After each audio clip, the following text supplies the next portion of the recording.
बिस्मिल्लाहिर्रहमानिर्रहीम अस्सलामुअलैकुम, खुशामदीद कहते हैं आपको आज की वीडियो के अंदर। आज की वीडियो में आपको 3-4 अपडेट्स देने वाला हूं, बड़ी ज़रूरी है अपडेट्स हैं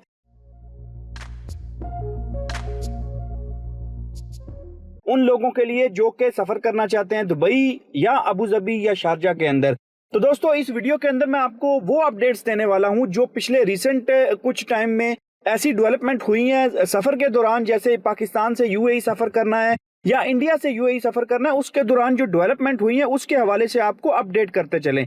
तो दोस्तों, ये जो खबरें हैं, एक तो पहले आप ये बात समझ लीजिए कि इत्तेहाद एयरवेज ने जो ऐलान किया था पाकिस्तान से अबू धाबी, जो कि डायरेक्ट फ्लाइट्स थी, पहले अबू धाबी के लिए परवाजें आती थी सिर्फ उन लोगों के लिए जो ट्रांजिट करना चाहते थे। जैसे कि फॉर एग्जांपल, आप पाकिस्तान से अबू धाबी आए हैं और अबू धाबी से आपने आगे इंग्लैंड जाना है या स्पेन जाना है, तो ये सिर्फ ट्रांजिट फ्लाइट अलाउड थी। लेकिन ये इत्तेहाद एयरवेज का एक बड़ा ऐलान आया जिसमें पाकिस्तान से, जैसे कि आप इस्लामाबाद एयरपोर्ट, लाहौर या कराची से आप सीधा अबू धाबी जा सकते हैं, जो कि अबू धाबी फाइनल डेस्टिनेशन होगी। ये एक बड़ी डेवलपमेंट हुई है इस हफ्ते के अंदर, जो कि आप देख सकते हैं 22 अगस्त से आप डायरेक्ट जा सकते हैं अबू धाबी, आपको वाया लेने की जरूरत नहीं है और फ्लाइट्स स्टार्ट हो गई हैं।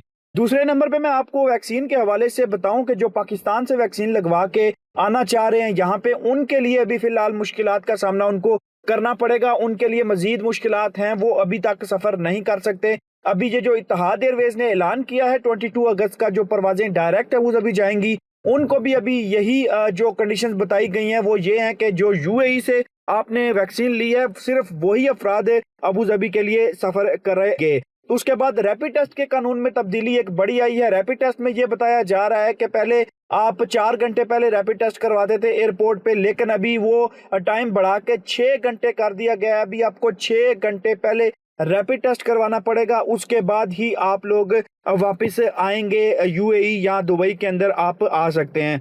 उसके बाद एक्सप्रेस कोरोना टेस्ट के हवाले से आपको अपडेट देते चले कि पहले एक्सप्रेस से पहले जो टेस्ट होता था कोरोना, वो 65 दिरहम में होता था, लेकिन अभी आप एक्सप्रेस से कोरोना टेस्ट करवाना चाहते हैं जिसका रिजल्ट आपको 2 से 3 दिन में मिल जाए, वो आपको जल्दी भी मिल सकता है। उसके अलावा आपका जो एक्सप्रेस से कोरोना टेस्ट है वो आपको 6 से 7 घंटे में रिजल्ट मिल जाएगा, लेकिन उसकी फीस ज्यादा होगी, तकरीबन 350 से 400 के दरमियान में उसकी फीस होगी और आपको जल्दी मिल जाएगा। उसके बाद आप लाहौर से शारजा एयरपोर्ट अगर आना चाहते हैं तो आपको अपने आप को प्रिपेयर करना पड़ेगा। यूएई की vaccine, of course, PCR test, rapid test, जो कि भी पाकिस्तान के तकरीबन तमाम एयरपोर्ट्स पे अवेलेबल है, ये सारी चीजें आपको करनी पड़ेंगी। और फाइनली आपको बताएं टिकट्स के हवाले से। टिकट्स के हवाले से बहुत सारे लोगों को मसाइल ये फेस करना पड़ रहे हैं कि टिकट बहुत ही महंगे हो गए हैं।